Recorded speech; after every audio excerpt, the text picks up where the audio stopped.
Hello అండి. అందరూ ఎలా ఉన్నారు? మీరందరూ బాగుండాలని కోరుకుంటూ వెల్కమ్ బ్యాక్ టు వర్ణి టాక్స్. ఇప్పుడైతే మార్నింగ్ 5:50 అలా అవుతుంది టైము. ఇంట్లో వంట పని మొత్తం కంప్లీట్ అయిపోయింది. ఇంట్లో పనులన్నీ కూడా పూర్తి చేసేసుకొని తోటలోకెళ్ళడానికి రెడీ అయిపోయాం కానీ, ఇంకా బయట కొంచెం చీకటిగా ఉండడంతో కాసేపు ఆగి వెళ్ళాలని వెయిట్ చేస్తున్నాము. కాకపోతే ఈ టైంలో ఖాళీగా ఉండడం ఎందుకని చెప్పి బ్లౌజ్ ఒకటి కట్ చేస్తున్నాను. ఇది హై నెక్ బ్లౌజ్ ఉంటుంది కదా! అది. నేనైతే హై నెక్ నాకు తెలీదు ఎట్లా కటింగ్ చేయాలి, ఏమని చెప్పి ఐడియా లేదు. నేను నేర్చుకున్నది క్రాస్ కట్ బ్లౌజ్ ఒక్కటే. కాకపోతే ఎవరైనా అడిగినప్పుడు రాదు అని చెప్పేస్తే రెగ్యులర్‌గా వచ్చే కస్టమర్ అయినా సరే మళ్ళీ వేరే దగ్గరికెళ్ళిపోతారు కాబట్టి ఒకసారి కట్ చేసి నేర్చుకుందాము అనని చెప్పి ట్రై చేస్తున్నాను.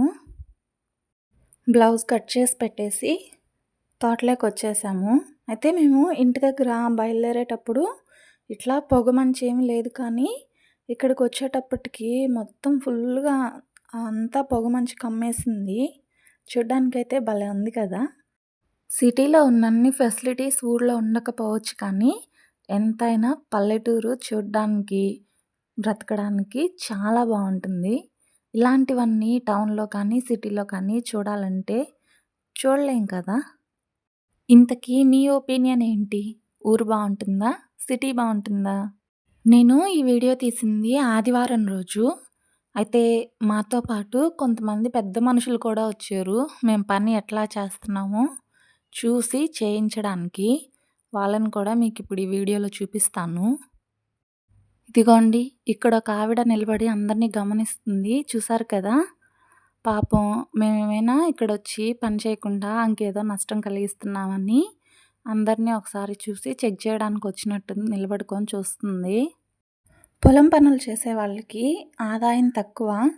ఎక్కడికైనా వెళ్ళినా కూడా చదువుకున్న వాళ్ళకి, జాబ్ చేసే వాళ్ళకి ఇచ్చినంత రెస్పెక్టు పాపం వీళ్ళకుండదు. ఒక మనిషికిచ్చే గౌరవం వాళ్ళ చదువు, ఆస్తి, జాబ్‌నో లేదంటే వాళ్ళ ప్రెజెంట్ ఉన్న పొజిషన్‌ని బట్టి ఎందుకిస్తారనేది నాకు ఇప్పటికీ అర్థం కాదు. కష్టపడి ఒకరి మీద ఆధారపడకుండా బ్రతికే వాళ్ళు ఎవ్వరైనా సరే నా దృష్టిలో చాలా గొప్పవాళ్ళు.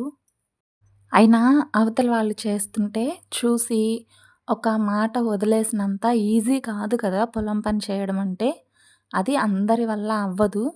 పైగా ప్రెజెంట్ ఉన్న జనరేషన్ అయితే ఇలాంటి కష్టపడే పనులు చేయడం అంత ఈజీ అయితే కాదు.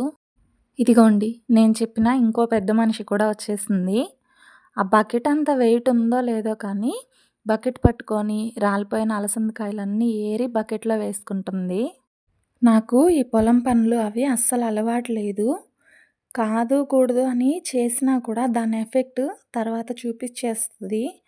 నా పిల్లలిద్దరూ నాలా అంత సెన్సిటివ్‌గా ఉండకూడదు.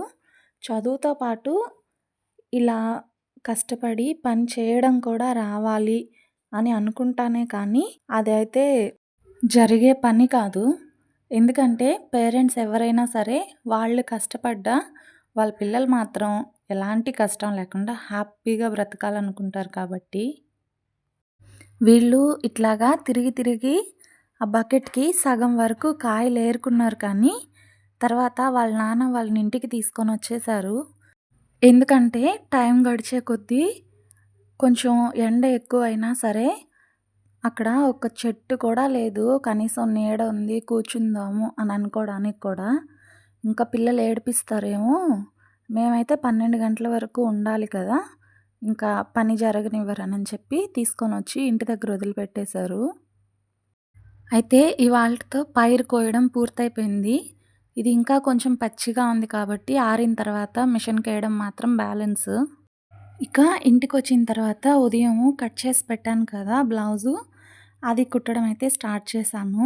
ఇది 100% పర్ఫెక్ట్‌గా వచ్చిందనైతే చెప్పను కానీ, నేను అనుకున్న దానికంటే కూడా మంచిగానే వచ్చింది. నాకు ఎక్కడ మైనస్ అనిపించిందంటే, మరీ బ్యాక్ నెక్ చాలా హై పెట్టేశాను. ఇంకొక 1 ఇంచ్ గనుక కిందకుండుంటే ఇంకా పర్ఫెక్ట్‌గా సెట్ అయిపోయి ఉండేది. కాకపోతే హై నెక్, బోట్ నెక్ బ్లౌజులు ట్రై చేయాలి అనుకునేవాళ్ళు ఒకసారి ఆలోచించుకోండి. ఎందుకంటే ఇలాంటి బ్లౌజులు అందరికీ సెట్ అవ్వవేమోననేది నా ఫీలింగ్ అనమాట. ఇంకొకటేంటంటే హై నెక్ బ్లౌజ్ అనగానే పెద్దవాళ్ళకైతేనే బాగుంటాయి అన్నట్టు అనిపిస్తుంది కదా! అలా కాకుండా బోట్ నెక్‌కి డ్రాప్ లాంటివి పెట్టించుకుంటాం కదా!